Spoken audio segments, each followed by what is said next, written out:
برصغیر کی پہلی مسلمان خاتون سلطان رضیہ سوتیلی ماں اور بھائی کو پھانسی کیوں دی؟ تخت پر کیسے بیٹھیں؟ برصغیر کی پہلی اور دلی کی واحد مسلمان خاتون سلطان رضیہ کا جنم 1205 میں ہوا تھا۔ وہ ہندوستان میں خاندان غلامہ کے تیسرے سلطان شمس الدین التتمش کی بیٹی اور پہلے سلطان یعنی قطب الدین ایبک کی نواسی تھیں۔ رضیہ نے عربی، فارسی اور ترکی زبانوں میں علوم سیکھنے کے ساتھ ساتھ لڑائی میں بھی مہارت حاصل کی تھی۔ مورخین کے مطابق رضیہ کے والد التتمش انہیں کاروبار حکومت چلانے کے گر بتاتے اور ان سے امور مملکت میں مشورہ بھی لیتے تھے۔ التتمش نے اپنے بڑے بیٹے اور بنگال میں اپنے نمائندے ناصر الدین محمود کو جانشینی کے لیے تیار کیا تھا، مگر 1229 میں ان کا انتقال ہو گیا۔ التتمش کو اندازہ تھا کہ ان کے زندہ بچ جانے والے بیٹے عیش و عشرت میں مشغول ہیں اور ان کے بعد ریاستی امور نہیں سنبھال پائیں گے، اور وہ اپنی بیٹی رضیہ کی انتظامی صلاحیت آزما چکے تھے۔ چنانچہ انہوں نے امور مملکت کی ذمہ داری رضیہ کے حوالے کر دی۔ سن 1231 میں گوالیار کی مہم پر روانہ ہوتے ہوئے التتمش نے اپنی بیٹی رضیہ کو دلی کا انتظام سونپ دیا تھا۔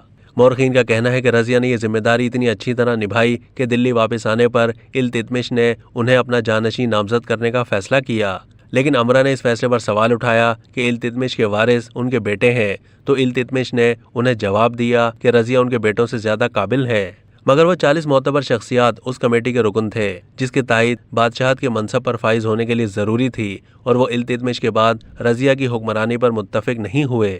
رضیہ کی سوتیلی ماں ترکان شاہ بھی رضیہ کے خلاف تھی اور اپنے بیٹے رکن الدین فیروز کو ولی عہد دیکھنا چاہتی تھی۔ نتیجہ یہ نکلا کہ 1236 میں رکن الدین ہی سلطان بنے، لیکن چند ہی مہینوں میں ثابت ہو گیا کہ حکومت چلانا ان کے بس کی بات نہیں، اور اصل اقتدار دراصل ملکہ ترکان شاہ کا ہے، جو اپنے بیٹے کے اقتدار کی راہ میں حائل ہر رکاوٹ کو ختم کرنے پر تلی ہوئی تھیں۔ ماں بیٹے کے مظالم سے بالآخر ترکان چہل گانی بھی تنگ آ گئے۔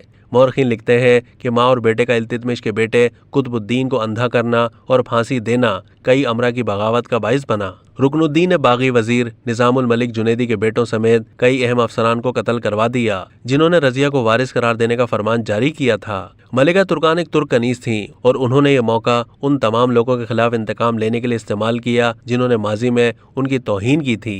یوں رکن الدین کی حکومت غیر مقبول ہو گئی اور رضیہ کے اقتدار کی راہ ہموار ہو گئی۔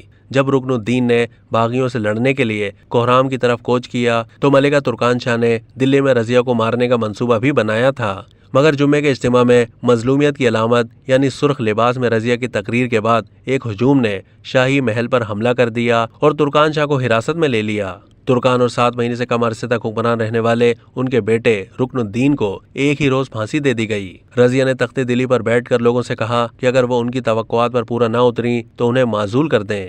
کئی امرا اور فوج نے رضیہ کی اطاعت قبول کی اور یوں وہ جنوبی ایشیا کی پہلی خاتون مسلمان حکمران بنی اور سلطان کہلانا پسند کیا۔ وہ کہتی تھیں کہ سلطانہ کا مطلب ہے سلطان کی بیوی، یعنی وہی دوسرا درجہ، جبکہ میں تو خود سلطان ہوں۔ رضیہ چوکے اور پگڑی میں تخت پر بیٹھ کر سرکاری معاملات چلاتی۔ رضیہ نے اپنے دور میں عوام کے لیے فلاحی کام کیے اور امن عامہ قائم رکھا۔ وہ کسی بھی مسئلے میں جلد فیصلہ لیتی اور مجرموں کو سخت سزائیں دیا کرتی تھیں۔ رضیہ سلطان جنگوں میں بھی شامل ہوتی تھیں اور ہر اٹھتی بغاوت کو کامیابی سے ختم کرتی تھیں۔